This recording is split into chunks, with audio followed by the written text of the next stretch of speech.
Hello people, it's your boy Osman back again with another video. Like I always say at the start of the videos, if you're new here, feel free to bloody subscribe. As you can see by the flipping title, I did make a video on this, it might have been yesterday or the day before. Gareth Bale. We are talking about Gareth Bale. I don't know what's happened with his hair over here. Can we just ignore that? Yeah. Anyways, yeah. Like I said, if you're new here, feel free to subscribe. I make videos regularly enough now. I'm on a mad thing. Anyways, back to the bed because man is fasting, all that good stuff. Gareth Bale to Man United, odds on, which means it's going to happen. It definitely. No, I'm joking.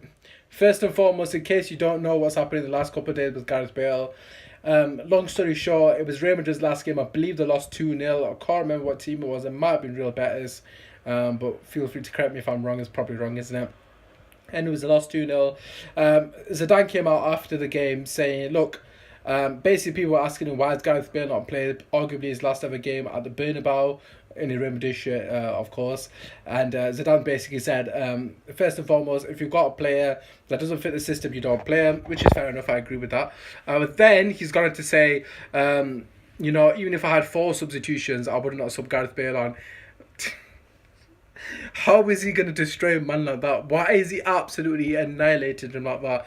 Obviously, something's happened behind closed doors that we're clearly not aware of. Sorry, which is fair enough. However, for him to say a comment like that is quite classless. I love Zidane. I actually wanted him at Man United over Poch.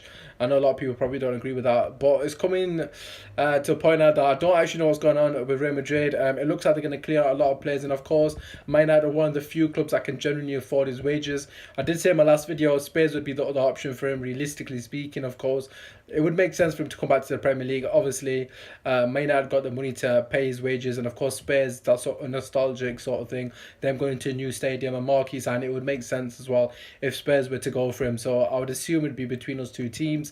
Nevertheless, of course, that is going to trigger speculation after Zidane's comments. And I don't know if these comments are from Bale or true. It's going around social media. I don't know if the fact because I've not seen the interview itself. But apparently, Gareth Bale said, I don't care if I stay on the bench. I'm on a 3-year contract and they have to pay me regardless. I'll just go and play golf, basically. I don't know if he's actually said that, but that is an absolute madness if he has. But let's go back to the room itself. Of course, after those comments, like I said, is linked to Man United, is linked to Spurs. But here's where I come. My opinion is on this sort of matter. First and foremost, Gareth Bale obviously massively injury prone, so for that reason, straight away you have to just completely banish the notion of us signing him on a permanent deal. I just think that would be ridiculous, regardless of what the price is. Obviously, he's got 3 years left on his contract, so I would assume he's still going to be going for a ridiculous amount of money. Although he's quite old now, I would still assume, given where the market is, he'd probably still go for 60 to 80 million, which is ridiculous given the fact that he's always injured, if not injured frequently enough. So you want basically it could be another Sanchez situation, and I don't want that at all. So for me personally, the way I see it is, I think it's an absolute no-brainer for us to get Gareth Bale if it's a loan. I don't see it as a risk getting him on a loan because hypothetically speaking, if he was to get injured, then you could just play Jesse Lingard in his position, or Chong, or Green, or even Rashford on the right, whoever it may be. I think it's a risk worth taking because, like I said, we'll only be paying his wages, and by the sounds of what I'm hearing, you're looking at about 10 million, which is nowhere near a huge amount given the quality of player he's got. A player is, sorry. Of course, his wages are quite high and it potentially could cause another altercation with the sort of Sanchez situation. Obviously, his wages messing up our wage structure. That is my only sort of worry.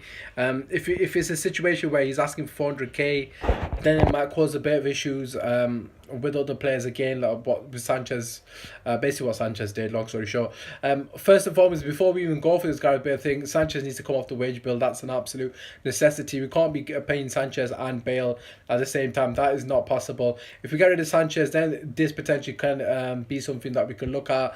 But for me personally, it has to be a loan. I've spoken to a couple of mates and they're saying a 2-year loan wouldn't be a bad shot, and I can see where they're coming from.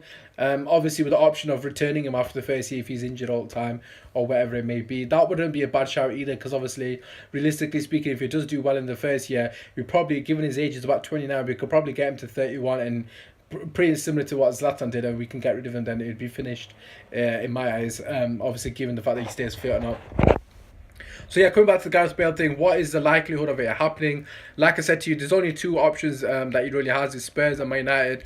Of course, the nostalgia thing would be Spurs for him, but I genuinely think there is a strong chance that we could be looking to get him, because we know how much Ed Woodward loves a marquee signing for shirt sales. So there is definitely a lot of sort of substance to the rumours, a lot of credible sources are reporting it as well. But again, it's quite easy to put two and two together given what's just happened on the weekend with Zidane. So I suppose it could be lazy journalism as well. So I'm not believing it in the sense that, or all these journalists are saying it, but I'm believing in the sense that it would make sense for him to come to Man United, given the fact we have been wanting him for such a long time. Ed Woodward loves this kind of signing, and if it's a loan deal, like I said, for me personally, it's a no-brainer. What do you guys think? Do you think we should go for him? Is it pointless because he's always injured? I could completely see both sides of this. There's both sides of the story, so to speak. Both opinions on this. Obviously, don't get him, he's always injured, or definitely get him. But I'm not going to sit on the fence. For me personally, if I was a manager, I would get him if it's a loan option. I think for me, it would make perfect sense. If he's fit, he's unbelievably good on his day, and he's got a lot of pace as well. Let's not mistake.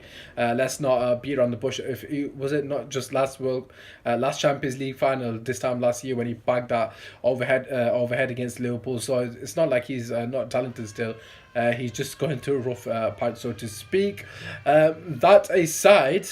Yeah, that's just my personal opinion. Obviously, I will do more videos regarding other players when they become a bit more in the limelight, so to speak. I just thought I'd make a separate video on this because this is something I have actually mentioned for a while, because I actually love Gareth Bale. I've always loved him, even when he's at Spurs. I think that Real Madrid fans are just ungrateful, to be quite frankly honest with you. That's my opinion. Get him, no brainer, on a 2-year deal. Make sure his wages aren't ridiculous, 300k maximum. If he wants anything more than that, I think that's when you're going to have to say no thank you. At the end of the day, he's not really in the situation with all the power, although he thinks he has, but he hasn't, because at the end of the day, he's just going to be sat on that bench and he's going to get absolutely banished into reserves. Yeah, so drop a like, subscribe if you are new. I will be back shortly, potentially tomorrow, if not today, if something else happens, of course. It's been your boy Sven. Go United! Come on!